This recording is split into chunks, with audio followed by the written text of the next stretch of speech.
siang deh. Iya. Kasih. Gimana nih kabarnya hari ini? Kebetulan hari ini semoga deh sehat. Semoga kalian juga dalam keadaan sehat hari ini ya. Oke. Terima kasih Pak atas waktunya dibantu ya untuk melengkapi tugas yang di modul 3.1 tentang bagaimana pengenalan kasus dilema etika dan merupakan rujukan moral. Nah, mungkin selama Bapak menjadi kepala sekolah ini sudah banyak menemukan satu kasus-kasus yang mungkin terkait tentang dilema etika atau tentang rujukan moral di sekolah. Nah, yang sadari Bapak sudah lama sekali menjadi kepala sekolah. Di sini saja sudah 2 periode menjadi kepala sekolah. Nah, ada beberapa pertanyaan yang perlu yang tanyakan pada Bapak tentang kasus dilema etika. Nah, yang pertama, apakah Bapak pernah menemui tentang kasus dilema etika ini? Oke. Terima kasih deh. Ucapkan terima kasih sekali lagi. Semoga tugas-tugas yang kalian jalani nanti dapat berjalan lancar ya. Jadi seperti yang pertanyaan kalian tadi, dilema etika ya, kasus dilema etika. Kalau kita bicara tentang dilema, berarti kita akan berhadapan dengan dua pilihan yang artinya dari segi moral itu atau dari segi etika ada perbedaannya.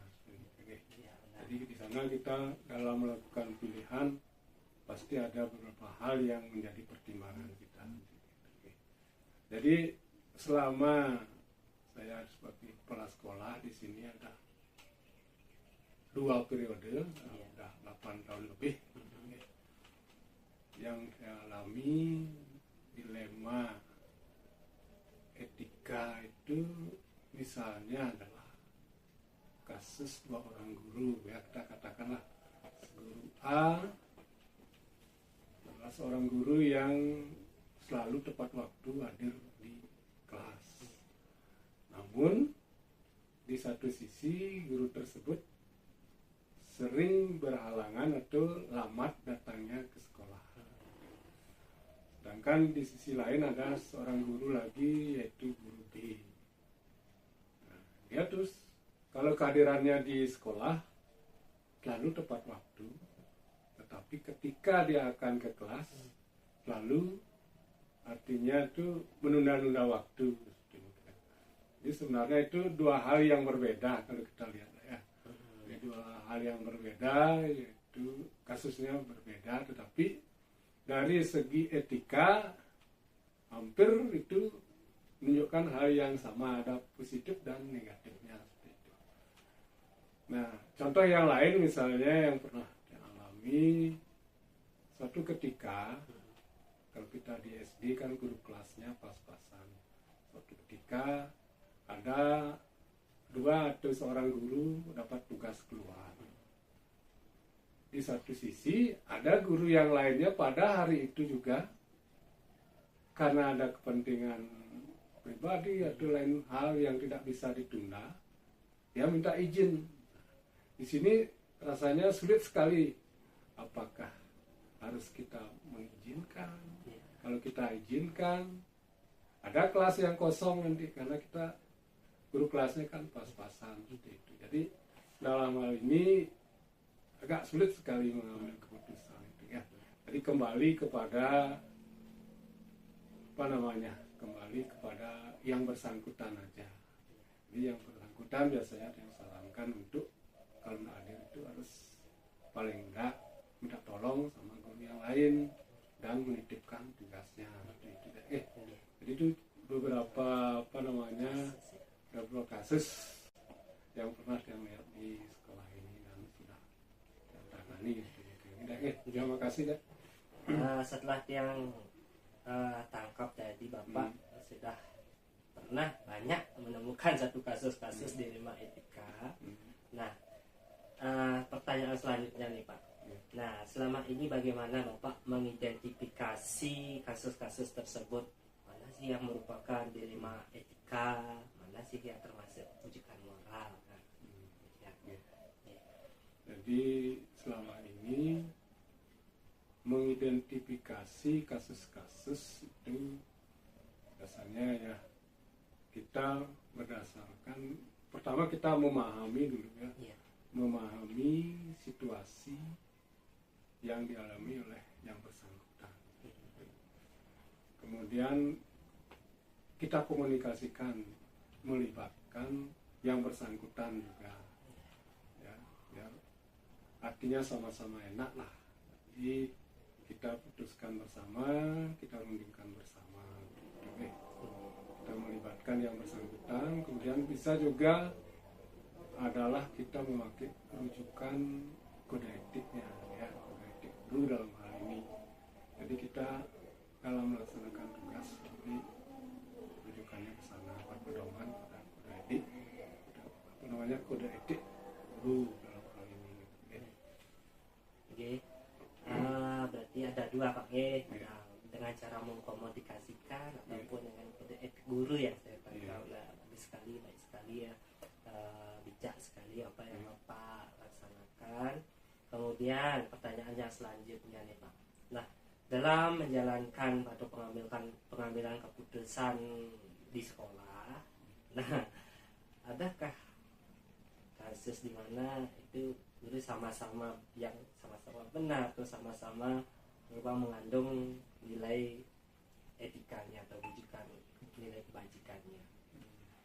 Jadi pertanyaannya bagaimana menjalankan pengambilan keputusan di sekolah.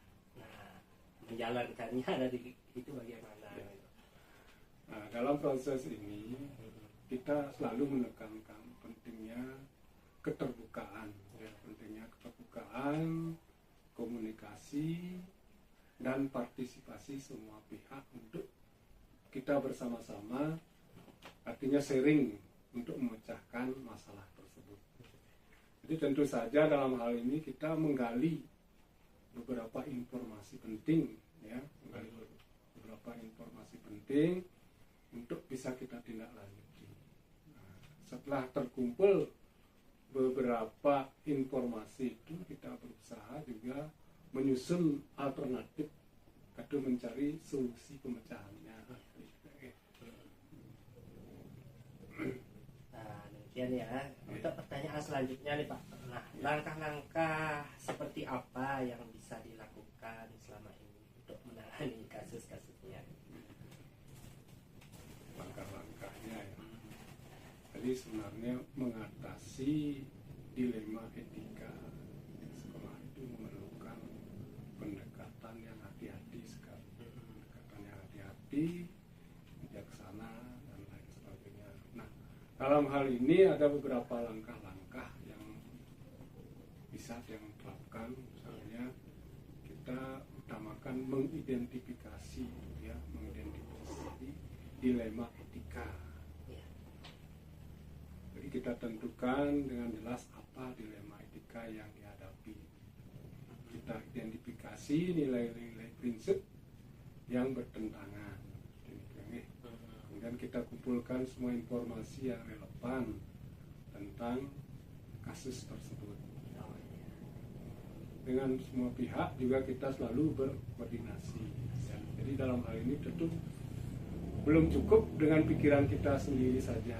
Kita juga harus mendengarkan pertimbangan-pertimbangan atau masukan-masukan dari teman-teman sejawat kita, dari guru kelas, guru mata pelajaran, atau bahkan dengan teman-teman kepala sekolah yang lainnya.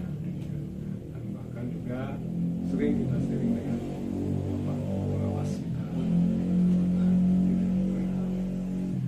Tadi yang tangkap ada beberapa langkah yang sudah Bapak lakukan dalam menyelesaikan kasus-kasus dilema etika yang terjadi di sekolah. Nah, kalau dari sekiannya nih, ke mana sih yang paling efektif langkahnya yang digunakan, Pak? Yang paling efektif itu ya ada beberapa sebenarnya. Ya. Saya yang jelaskan yang paling efektif itu adalah selalu menjaga keseimbangan antara emosi dan rasional. Emosi dan rasional. Dalam pengambilan keputusan tidak berdasarkan pada reaksi emosional saja, tetapi juga perlu dipertimbangkan rasionalitasnya. Jadi kita juga memastikan bahwa semua pihak memahami dan menyetujui nilai-nilai dasar pengambilan keputusan kita. Pertanyaan selanjutnya nih Pak, Oke. adakah tantangan ketika Bapak ketika menyelesaikan kasus itu, adakah tantangan yang Pak alami ketika menangani satu kasus dilema etika? Terima kasih Dek pertanyaannya. Dalam hal ini untuk mengatasi dilema etika tentu ada tantangan tersendiri gitu ya. Atau ada kesulitan-kesulitan yang terjadi yang kita hadapi di lapangan. Jadi dalam hal ini tantangan itu adalah bagaimana kita menjaga emosi dan bias pribadi. Jadi kadang-kadang dalam sebuah keputusan pasti akan membias secara pribadi. Jadi emosi dan bias pribadi dalam hal ini dari pihak yang terlibat itu penting sekali kita jaga. Karena keputusan itu nanti akan berpengaruh apakah keputusan yang kita buat itu objektif bagi yang bersangkutan atau tidak. Itu ya. Jadi itu yang sulit sekali, bagaimana kita menjaga emosi, bias pribadi dan sebagainya. Ya. Berarti itu ya sulitnya, tantangannya ketika menghadapi emosi seseorang itu kan berbeda-beda. Mungkin kalau kita agak keras sedikit mungkin akan terjadi kesinggungan kan seperti itu. Nah, itu tantangannya ya. Kemudian ketika mungkin Bapak menemukan satu masalah tentang dilema etika, ini apakah ada jadwalnya? Apa langsung misalkan ada kasus langsung diselesaikan? Apakah Bapak harus menentukan jadwal dulu untuk menyelesaikannya? Jadi yang namanya kasus sebaiknya menurut yang pribadi, kasus itu segera ditangani.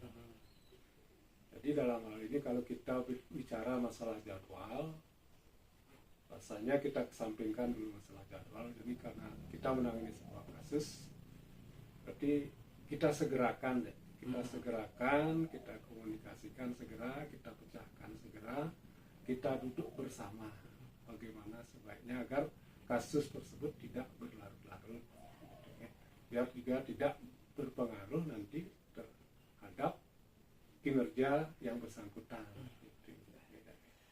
Jadi langsung diselesaikan ya ketika ada menghadapi kasus dilema etika itu. Nah kemudian adakah yang membantu mungkin ketika Bapak menyelesaikan kasus itu? Masalah yang membantu dalam hal ini kita kan di sekolah, kita katakan lingkungan kita di sekolah, kita adalah bekerja tim, ya. Iya. Jadi satu sisi kalau ada teman kita, rekan kita yang ada kasus, ya minimal saya selaku kepala sekolah paling enggak duduk bersama pertama dengan yang bersangkutan,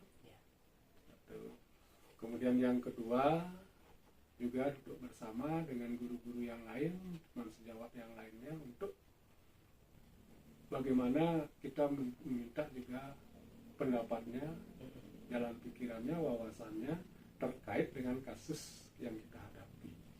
Jadi dalam hal ini, misalnya suatu kasus yang kita hadapi misalnya tentang siswa, dalam hal ini banyak dibantu oleh guru-guru, terutama oleh guru kelasnya, karena guru kelasnya yang lebih banyak tahu tentang siswanya. Jadi otomatis kita bahas bersama, kita pecahkan bersama dengan guru kelas utamanya, kemudian dibantu oleh guru-guru yang lainnya. Jadi dipecahkan secara kolaborasi, diskusi dengan rekan-rekan guru, dengan tata usaha, dan warga sekolah ya Pak ya. Pertanyaan yang terakhir nih Pak, nah, apa sih mungkin yang Bapak dapatkan dari diskusi hari ini tentang kasus dilema etika? kasus dilema ya, seperti yang dikatakan tadi. Kalau dilema berarti kita akan dihadapkan pada dua pilihan yang berbeda yang harus kita ambil keputusannya secara bijak. Oke. Jadi dalam hal ini banyak hal pelajaran yang dapat kita petik. Utamanya kita artinya belajar harus mengambil keputusan secara transparan. Kemudian juga kita harus melibatkan partisipasi dari teman-teman yang lainnya. Tidak bisa sendiri kita memecahkan masalah. Kemudian yang terpenting juga adalah menjaga keseimbangan antara emosi dan rasional. Oke. Dan yang paling penting sekali, setiap ada kasus kita harus tetap menjalin komunikasi, saling menjaga hati, utamanya untuk komitmen kita bersama untuk kepentingan sekolah kita. Jadi antara lain pelajaran yang bisa kita petik dalam hal pemecahan kasus-kasus dilema etika. Terima kasih Pak. Mungkin itu pertanyaan terakhir dari Tiang. Mungkin Tiang juga dapat banyak pelajaran pada diskusi kali ini tentang menangani satu kasus dilema etika.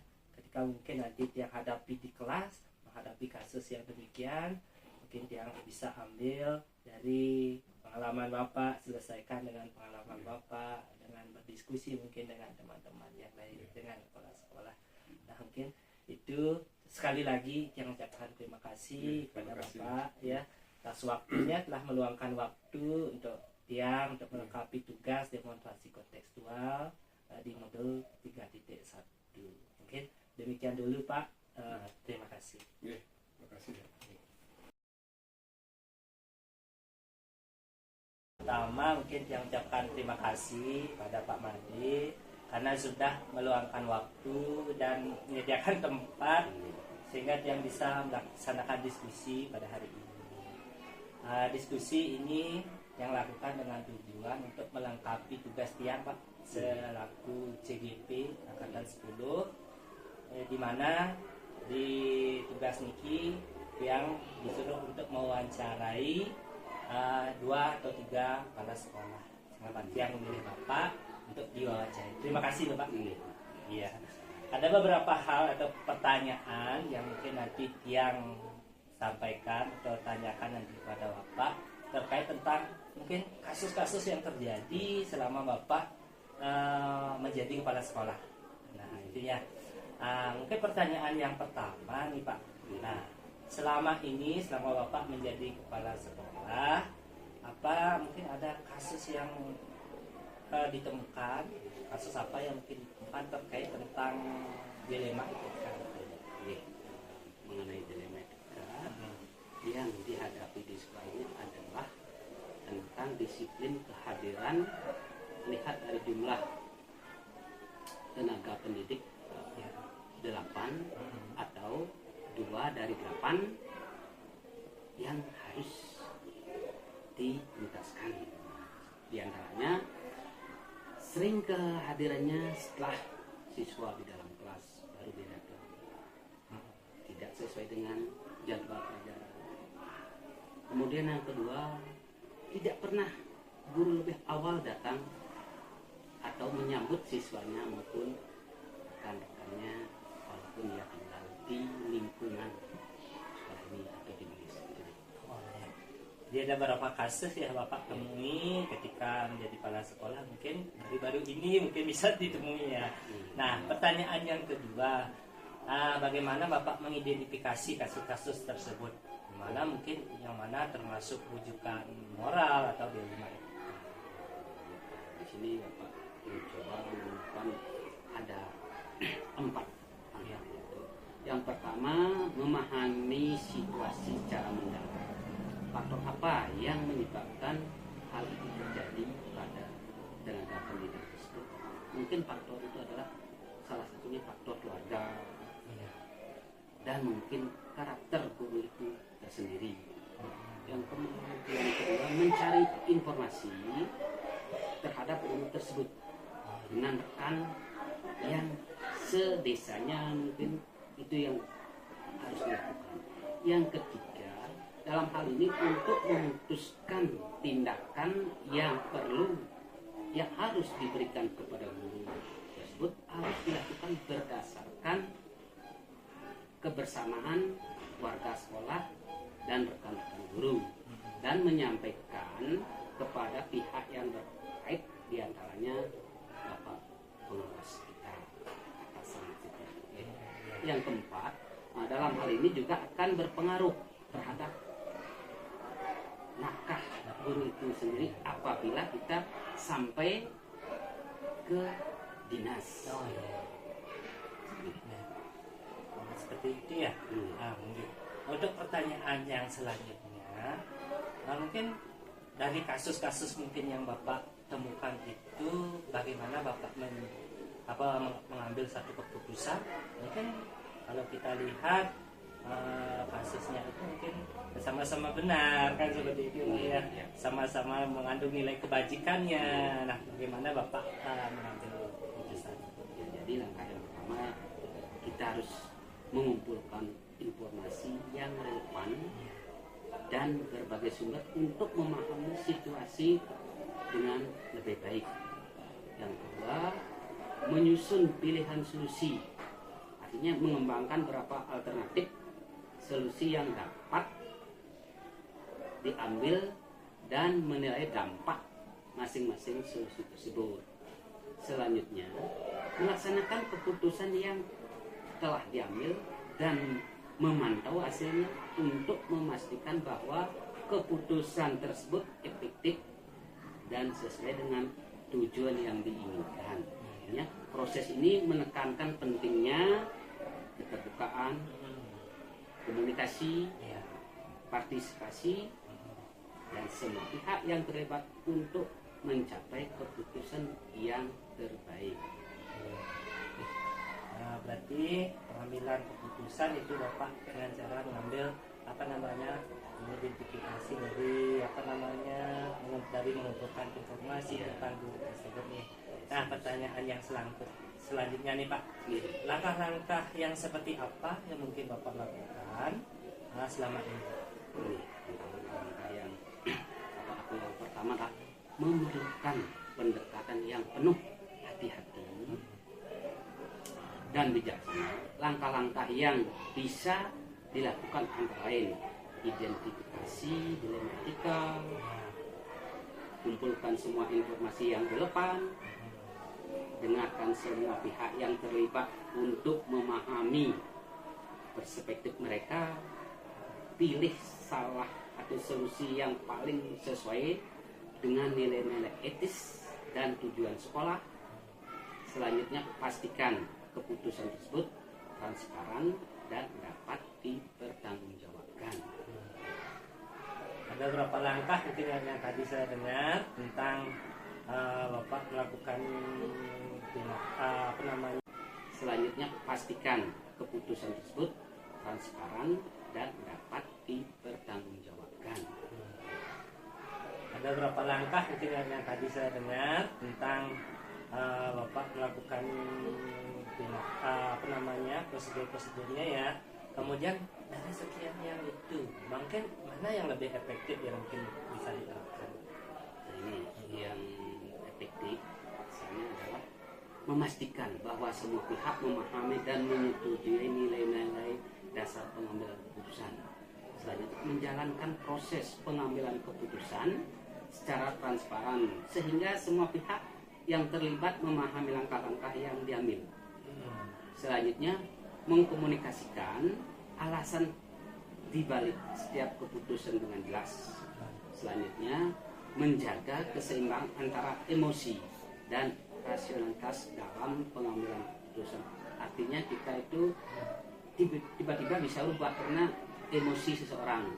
Maka dari itu kita harus selalu dengan rekan-rekan guru bagaimana mencari jalan atau solusi yang terbaik. Mungkin dari penyelesaian kasus-kasus itu ada tantangan mungkin untuk pengambilan keputusannya. Mungkin adanya misalnya konflik nilai dan prinsip. Terdapat situasi di mana dua atau lebih nilai yang atau prinsip etika yang paling atau penting saling bertentangan, membuat sulit untuk memilih jalan yang benar tanpa mengorbankan salah satunya. Ya, kemudian emosi itu pribadi, artinya emosi dan kepribadian pihak yang terlibat yang seperti tadi yang disampaikan dapat mempengaruhi satu keputusan, mempengaruhi kemampuan untuk membuat keputusan yang objektif dan rasional. Tiba-tiba bisa berubah karena kita juga melihat kepribadian. Nah, ketika Pak Made menemukan satu kasus, nah apakah kasusnya ini Bapak selesaikan secara terjadwal apa langsung mungkin diselesaikan kasusnya gitu Pak?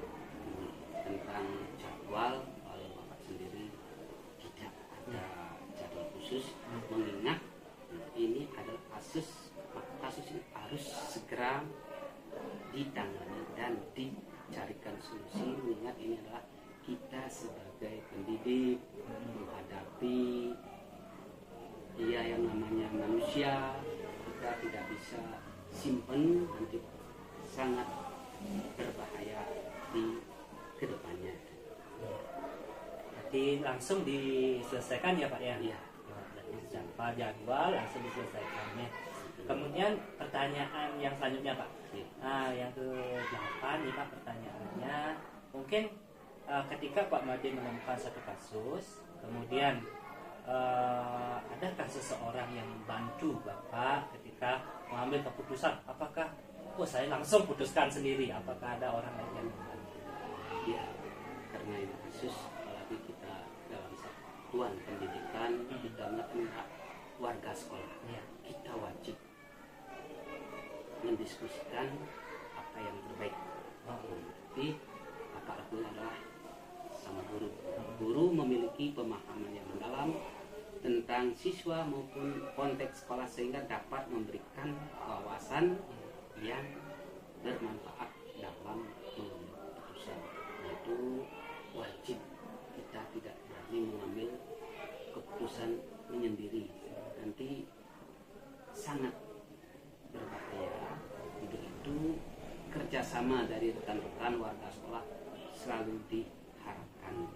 Nah, selain juga guru, orang tua pun dapat memberikan perspektif, apalagi sebelum awal-awal kita pasti ada kasus ini, kita harus rundingkan dengan orang tua maupun komite, itu wajib, dan melibatkan orang-orang yang tepat dan mempertimbangkan faktor-faktor dan proses pengambil keputusan dalam kasus dilema etika dapat menjadi lebih terstruktur dan efektif.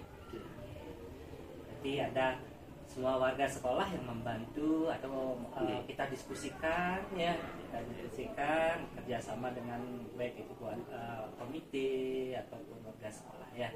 Baik, bijak sekali ya Pak pengambilan keputusannya. Nah, pertanyaan yang terakhir nih Pak, mungkin hal yang sudah